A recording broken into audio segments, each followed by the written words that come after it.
नाही, रँडचा तुम्ही उल्लेख केला, तुम्ही सातत्याने उल्लेख करताय तो काश्मीरचा. म्हणजे आपल्या या 15 मिनिटाच्या चर्चेमध्ये तुम्ही काश्मीर मुद्दा हा सातत्यानं चर्चेला आणताय. मोदी सरकार काश्मीर प्रश्न हाताळण्यामध्ये अपयशी ठरले? यशस्वी ठरलं असं तुम्हाला वाटतं? नाही, मला काय वाटतं, याला सार्वजनिक पातळीवर महत्त्व नाही आहे, तुमच्या म्हणण्याला जास्त महत्त्व आहे. नाही नाही, ह्याचं कारण का, मला जे काय कळते तुमच्याच माध्यमातून कळते. तुम्हीच तिथल्या बातम्या मला दाखवते, मी नाही काश्मीरला जाऊन बघत आहे. तुमचे वार्ताहर तिकडे जाऊन जे चित्रीकरण करतायत तुमच्या माध्यमातूनच ते सगळं येते, देशभर आणि जगभर जाते. मग माझा हाच प्रश्न आहे की जे चित्रीकरण तुम्ही आम्हाला दाखवताय ते पाहिल्यानंतर मोदी सरकार काश्मीर प्रश्न हाताळायला यशस्वी ठरले? आत्ता तरी माध्यम म्हणून काय म्हणणं, कारण हा अंतर्गत नाही, सुरक्षेचा आणि बाह्य सुरक्षेचा प्रश्न आहे. नाही, सत्य म्हणून जे काय तुम्ही दाखवताय, जर का ते यशस्वी ठरले असते तर तुमच्या वृत्तवाहिन्यांवरती काश्मीर के गुलाब बिलाब सगळे दिसले असते ना, रक्ताचा सडा नसता दिसला. नाही, पण तुम्ही त्यांची पालखी तुम्हीच वाहताय ना, त्यांच्या पालखीचा भोई तुम्हीच आहात ना, सेना होतो ना. एका भावनिक बंधनात आम्ही होतो, भावनिक बंधनात मी होतो, नक्कीच होतो. कारण मला ह्याची अपेक्षा नव्हती. हे परिवर्तन तर होणारच, हे परिवर्तन मला अपेक्षित नव्हतं. मला उलटं पाकिस्तानला धडा शिकवणारं परिवर्तन पाहिजे होतं. एकदा सर्जिकल स्ट्राईक झाला तेव्हा मी स्वतः फोन केला होता पंतप्रधानांना आणि मी त्यांना सांगितले की मला असेच पंतप्रधान पाहिजे, पण एवढ्यावरती थांबू नका, तुम्ही पाकिस्तानचे तुकडे काढा. सर, ज्या स्वरूपामध्ये तुमचा एक आग्रह दिसतोय, ज्या स्वरूपामध्ये तुमची आक्रमकता दिसतीये, महाराष्ट्राचं देवेंद्र फडणवीस सरकार हे अर्थसंकल्पीय अधिवेशन पाहणार का? आत्ता तरी मी कोणताही विचार त्याच्यात केलेला नाही, पण एक गोष्ट नक्की सांगतो की निवडणुकीच्या तोंडावरती जी काही आश्वासनं फेकली जातात आणि नंतर मग ते चुनावी जुमले म्हणून अत्यंत निर्लज्जपणाने तुम्हाला अच्छे दिन कैसे आ सकते, वो तो चुनावी जुमला था, स्विस बैंक का पैसा आपको तो मालूम है वो आ नहीं सकता, वो बस एक चुनावी जुमला. अरे तुम्ही लोकांना बर्बाद करताय, तुम्ही लोकांना बर्बाद करताय. तुमच्या ह्या चुनावी जुमल्यामध्ये तुमची सगळी घर भरतायत पण लोक बर्बाद होत आहेत. आज उत्तर प्रदेशमध्ये जे एक तुम्ही आश्वासन दिलेलं आहे की जर त्यांचं सरकार उत्तर प्रदेशमध्ये आलं तर तिथल्या शेतकऱ्यांचं कर्ज ते माफ करतील. जर तिथे सरकार आलं तर मी म्हणेन राज्यात तुमचं सरकार आहे ना, मी तुम्हाला हयात पाठिंबा लिहून द्यायला तयार आहे. तुम्ही माझ्या महाराष्ट्रातल्या शेतकऱ्यांना कर्जमुक्त करा. तुम्ही माझ्या महाराष्ट्रातल्या शेतकऱ्यांना यापुढचं कर्ज जे आहे ते व्याजाशिवाय द्या. मी तुम्हाला हयात लिहून देतो, तुमच्याकडे आता सही करून देतो, भेटीला पण जायची गरज नाही. पण 26 जानेवारी उद्धव ठाकरेंचं ज्या स्वरूपामधलं भाषण झालं, म्हणजे उद्धव ठाकरेंची शैली पहिल्यांदा तर प्रत्येक शिवसैनिकाला खूप भावली, प्रत्येक मराठी माणसाला, प्रत्येक महाराष्ट्रातल्या माणसाला भावली. आणि एक ज्युनियर बाळासाहेब हे उद्धव ठाकरेंच्या रूपानं बोलताना आम्हाला पाहायला मिळाले. माझी कृपा करून कधीही बाळासाहेबांबरोबर तुलना करू नका. मी कधीही एवढा मोठा होऊ शकत नाही. मला जे माझे टीकाकार बोलतात त्याप्रमाणे मी नम्रपणाने सांगतो, मला भाषण करता येत नाही. मी जे काय आहे ते माझ्या मनामध्ये जे येईल तसं मी बोलतो आणि मी भाषण म्हणून कधी केलेलं नाही, कधी करणार नाही. मला भाषण करता येत नाही. पण गेल्या महिनाभरामध्ये तुमची वक्तृत्व शैली खूप सुंदर झाली आहे आणि ती प्रत्येकाला भावते. त्यासाठी खूप अभिनंदन तुमचं. नाही, त्यासाठी मी काही प्रयत्न वगैरे केले नाही. मी तळमळीने बोलतो. अगदी तुमची तळमळ ही जाणवत होती त्या 26 तारखेच्या भाषणातही आणि त्यानंतरच्या प्रत्येक भाषणात ती जाणवतीये. शिवसेनेबद्दलची, शिवसेनेच्या अस्मितेबद्दलची, शिवसैनिकाबद्दलची. पण ज्या स्वरूपामध्ये उद्धव ठाकरेंनी युती तोडण्याची भाषा केली त्यानंतर एक कडकडाट झाला टाळ्यांचा. शिवसैनिकांनी त्याचं स्वागत केलं कारण तुम्ही शिवसैनिकांच्या मनातलं बोलला होतात. मात्र अचानकपणे गेले 3 दिवस तुम्ही शेतकऱ्यांना कर्जमाफी करा, मी तुमच्याबरोबर राहील अशी भाषा करायला लागलात. आणि प्रश्न निर्माण झाला की काय झालं असं की उद्धव ठाकरे जे आतापर्यंत युती तोडण्याची, हे सरकार घालवण्याची भाषा करत, मर्म कळण्याएवढे शिवसैनिक सुज्ञ आहेत. नाही, मग मर्म म्हणजे नाही, पण शिवसैनिक माझा असा काय तुम्ही समजू नका ती त्याला काय कळत नाही, त्याला ते कळलेलं बरोबर आहे. आणि जेव्हा मी भाषणात बोलतो तेव्हा सुद्धा टाळ्यांचा कडकडाटी करतात. हे त्यांचा फोलपणा मी दाखवतोय भाजपचा, की तुम्ही निवडणुकीच्या तोंडावरती हे सगळं बोलता पण जिथे निवडून आलेल्या तिकडे करत नाही. तर कृपा करून निदान पुढे तरी लोकांना फसवू नका. हा त्यांचा जो फोलपणा आहे हा मी लोकांसमोर आणतोय, त्यांचा मुखवटा मी काढतोय, ते माझ्या सैनिकांना बरोबर कळते. अगदी. पण एक राजकीय वर्तुळात जी चर्चा केली जाते की उद्धव ठाकरेंवर थेटपणे आरोप झाले घोटाळ्यांचे आणि उद्धव ठाकरे बॅकफूटवर आले आणि मग आता ते शेतकऱ्यांचा सहारा घेत आहेत आणि आता म्हणतात की जर शेतकऱ्यांचं कर्ज माफ केलं तर आमचा हयात पाठिंबा. बरोबर आहे ना, मग करा ना माफ. पण तुम्ही बॅकफूटवर आलात, तुमच्यावर आरोप झाले म्हणून. ह्याला काय तुमच्या प्रश्नालाच काही बेसलेस प्रश्न आहे हा. नाही सर, कारण आरोप तर झाले थेट. शेतकरी मजूर असं तुमचं म्हणणं आहे, शेतकऱ्यांचं कर्ज नाही, माफ नाही, एक झालंच मिनिट, पाहिजे. एक मिनिट नाही, तुम्ही मग आता जाहीर करा. मी सांगतो, मी शेतकऱ्यांचं कर्ज या सरकारने माफ केलं तर मी त्यांना तहयात पाठिंबा देईन. तुम्ही सांगा शेतकऱ्याचं कर्ज माफ होता कामाच नाही, तुम्ही सांगा. आणि आम्ही स्वागत करतो शेतकरी. नाही, कृपा करून तुम्ही जय महाराष्ट्र बोलू नका.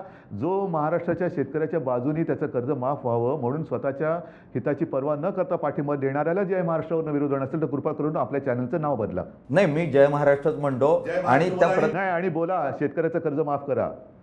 नाही, निश्चितपणे कर्ज नाही, मी उघडपणे सांगतो, कर्ज शेतकऱ्यांचं कर्ज हे माफ झालंच पाहिजे.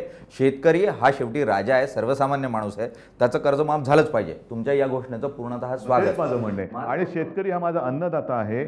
शेतकऱ्यासाठी नतमस्तक व्हायला मला कोणाच्या घोटाळ्याच्या आरोपीची पर्वा नाही आहे, ते तर चालत राहील. पण माझा शेतकरी जो आहे त्याला एक तर तुम्ही गुन्हेगार ठरवलेला आहात.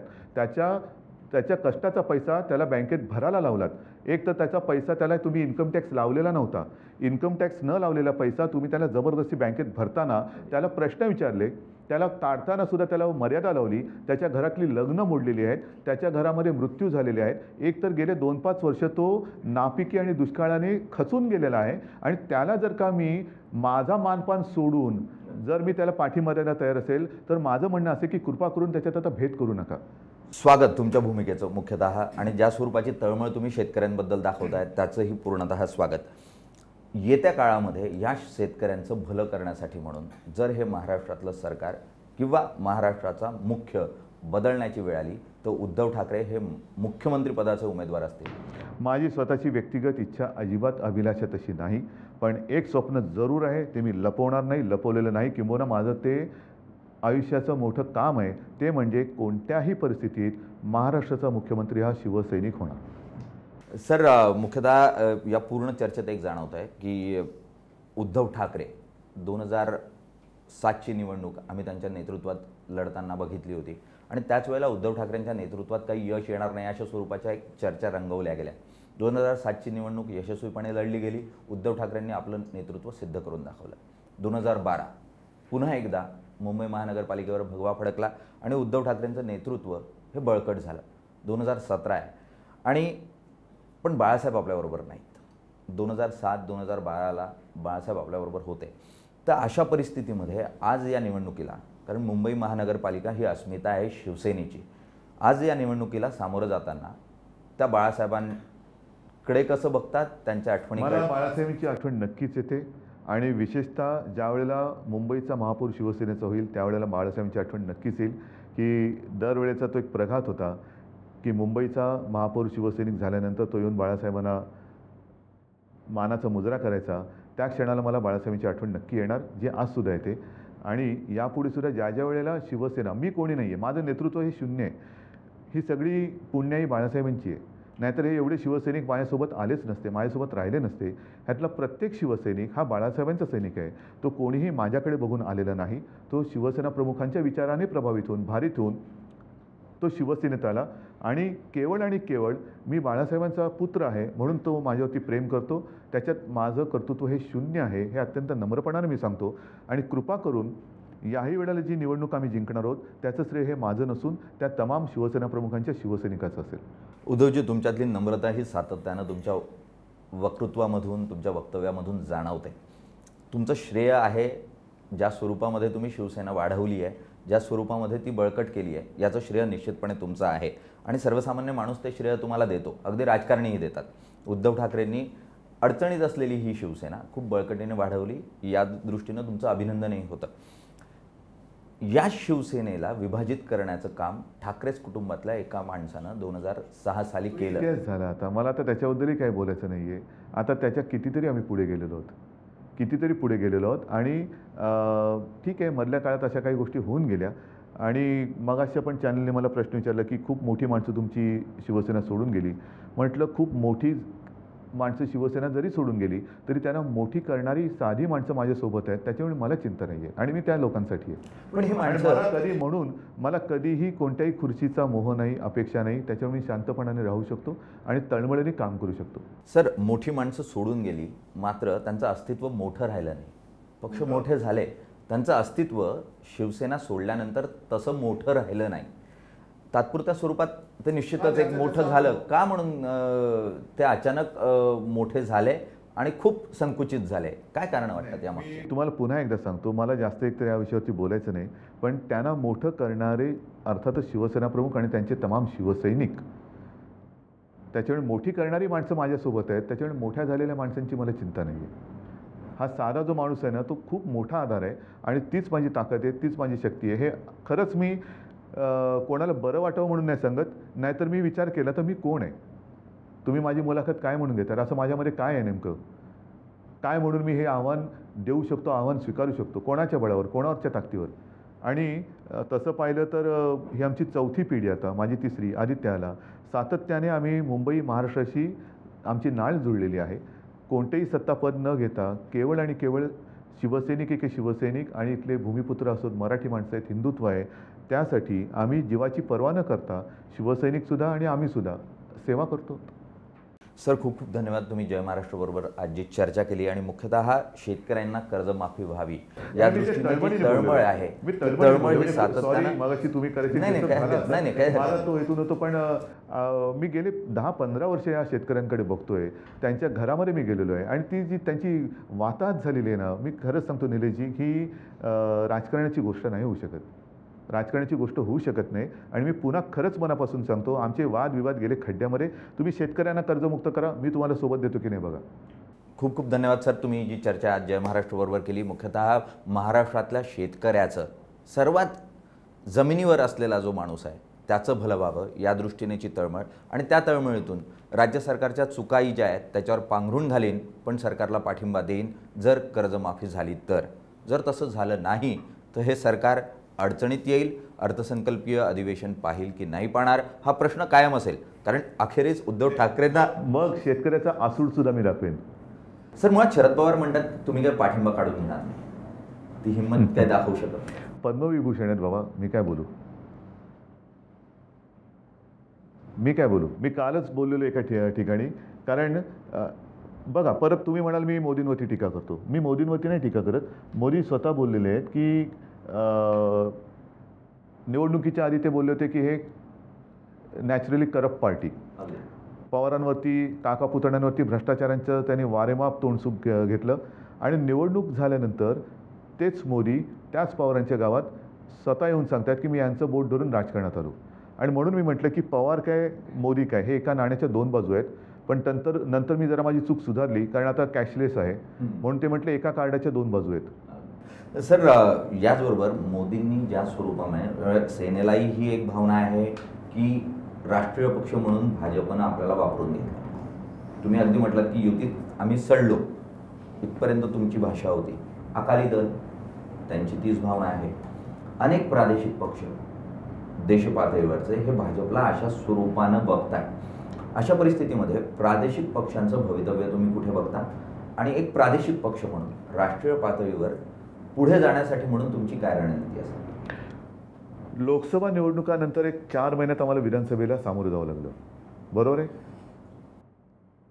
शेवटच्या क्षणापर्यंत आमच्याशी बोलणी चालू ठेवत आम्हाला गाफील ठेवून त्यांनी अत्यंत काळ्या मनाने युतीत तोडली. आमची तयारी नव्हती, भावनिक पण नव्हती, निवडणुकीची पण नव्हती, तरी देखील आमच्या 63 जागा आल्या. त्याच्यानंतर म्हणजे मी असं म्हणेन की भाजपचा उधळलेला अश्वमेध पहिला माझ्या शिवराच्या महाराष्ट्राने अडवला. त्याच्यानंतर दिल्लीमध्ये त्यांची साफ झाली, सगळी 3च आले, 60मध्ये 3, बरोबर आहे. बिहारमध्ये लालूंचा पक्ष नंबर 1, नितीश कुमार मुख्यमंत्री झाले. पश्चिम बंगालमध्ये ममताजी मुख्यमंत्री झाल्या. तमिळनाडूमध्ये जयललिता झाल्या. केरळामध्ये सुद्धा भाजप हारला. पाँडिचेरीत भाजप हारला. केवळ जिथे नाईलाजाने किंवा दुर्दैवाने मजबूत विरोधी पक्ष नव्हता, त्या आसाममध्ये भाजपने जो बाहेरून माणूस घेतला होता त्याला मुख्यमंत्रीपदाचा उमेदवार केला आणि ते जिंकले. अन्यथा कालपर्यंतच्या उद्याच्या गोव्याच्या किंवा उत्तर प्रदेशच्या निवडणुकांमध्ये मुख्यमंत्री म्हणून त्यांनी कोणाला प्रोजेक्ट करू शकले नव्हते. फक्त दिल्लीमध्ये ऐन वेळेला किरण बेदीनं केलं होतं. म्हणजे याचा अर्थ असा की त्यांच्याकडे मुख्यमंत्रीपदासाठी सुद्धा चेहरा नाही. गोव्याच्या राजकारणामध्ये त्यांचं सरकार असताना, त्यांचे मुख्यमंत्री असताना त्यांना जाहीर करावं लागलं की कदाचित आम्ही उद्या दिल्लीवरनं सुद्धा मुख्यमंत्री पाठवू, म्हणजे त्यांच्याकडे माणसं शिल्लक राहिलेली नाहीत. मग अशा परिस्थितीत एकूण जर का देशाचं चित्र पाहिलं, तर जनतेला आता राष्ट्रीय पक्षाचा कारभार राज्यात नको आहे. ते जिथे जिथे समर्थ प्रादेशिक पक्ष असेल तिकडे काँग्रेसही नको आणि भाजपाही नको, पण आम्हाला आमचा हक्काचा स्वतःचा माझ्या मातीतला पक्ष पाहिजे या भावनेतनं त्यांना आशीर्वाद देताना दिसत आहेत. आणि म्हणून मला असं वाटतं की संपूर्ण देशाचा जर का विचार केला तर प्रादेशिक पक्षांनी जर का एकत्र येऊन एक चांगली मजबूत फळी उभी केली, ती फळी केवळ पंतप्रधानी पदी आमचा कोण बसावा म्हणून नाही, तर देशाच्या हितासाठी सगळे प्रदेश जर का आनंदाने राहिले तर साहजिकच आहे देशसुद्धा चांगला राहील. पण जर का राष्ट्रीय पक्ष म्हणून तुम्ही प्रादेशिक अस्मिता म्हणा, प्रादेशिक भावना म्हणा, विचारात न घेता पायदळी तुडून जर का पुढे जाणार असाल तर देशाचं भवितव्य कठीण आहे. म्हणूनच अखिलेश यादवांचं तुम्ही समर्थन करताय समाजवादी पार्टीचं? समर्थन केलं ते कोणत्याही नाही केलं. कल्पना आहे का, मधल्या काळामध्ये अखिलेशला सुद्धा पारिवारिक संघर्षाला सामोरं जावं लागलं. म्हणजे कधी होऊ नये असा संघर्ष त्यांच्या परिवारात झाला. त्यावेळेला एक सार्वत्रिक भावना अशी होती की कोणीतरी त्यांच्या परिवारात मुद्दामून भांडण लावलं. ते कोण, तर ते म्हणायचे तुम्हाला माहीत नाही का. म्हणजे असं एवढा विश्वास त्या लोकांबद्दल लोकांचा होता. त्याच्यावरती अखिलेशने मात केली आणि तो पोरगा चांगला काम करत होता म्हणून मी त्याचं अभिनंदन केलेलं आहे. पण उत्तर प्रदेशमध्ये सुद्धा शिवसेना लढते, एक हिंदुत्वाची विचारधारा घेऊन लढते, तिथल्या भूमिपुत्रांसाठी लढते. मला ह्या पहिल्या काळामध्ये प्रचाराला जाता आलं नाही. इच्छा माझी जरूर आहे की 23 तारखेनंतर तिकडे जावं, जमलं तर मी नक्की जाईन, पण शिवसेनासुद्धा तिकडे लढते. सर, खूप खूप धन्यवाद तुम्ही जी चर्चा केली यासाठी. महाराष्ट्राचं राजकारण पुढच्या काही काळाचं अत्यंत अस्थिर अशा स्वरूपाचं असेल. विरोधकही त्याची वाट बघतायत. साहजिक आहे, या प्रत्येक बातमीला आम्ही तुमच्यापर्यंत घेऊन येणार आहोत. पण आज इथेच थांबणार आहोत. बघत राहा जय महाराष्ट्र.